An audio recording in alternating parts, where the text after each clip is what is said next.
Pauliai, 5 liko. 1, 2, 3. Plačiau, Pauliu, plačiau.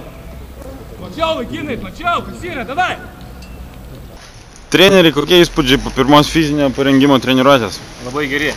Iš tikrųjų, treniruotė praėjo labai super. Jaučiasi toks vėl emocinis, toks geras, toks, kaip sakytas, lygis. Žaidėjai visi pilni noro dirbti ir matosi, kad ta prasme labai rimtai nusiteikia. Tai ta prasme toksai viduj mane labai tai džiugina. Kokio lygio šiandien buvo treniruotė, sudėtinga, ar tokia lengva, ar kaip? Nu, aš priskirčiau ją prie lengvesnių, nes jinai tokia vis tiek buvo savotiškai sunki, bet jinai tokia buvo apgaulinga. Ten toksai pabėgi, darai kitus pratimus pabėgi, darai kitus pratimus, tai kaip sakyt, tokia apgaulingai lengva, bet jinai vis tiek turėjo pobūdį tokia įvadinės. Įspūdis apie žaidėjų fizinę būklę? Iš tikrųjų, manau, kad yra tokių, kurie mažiau sportavo, kiti daugiau yra, bet skirtumas nėra didelis.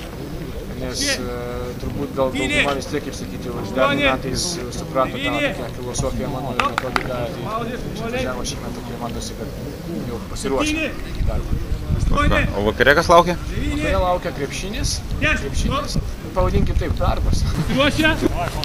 Kaip man pasakys? Pagal laiką, vaikinai. Imam laiką paskutiniam, kuris paskutinis atsistoja. Vaikinai, jo, bendrom taisyklėm. Vaikinai, nugaros, užpakalis, ne per daug aukštai, ne per daug žemai. Viduriukas. Kojos siaurai. Stojam ant vienos kojos ir keliuką mankština. Keičiam.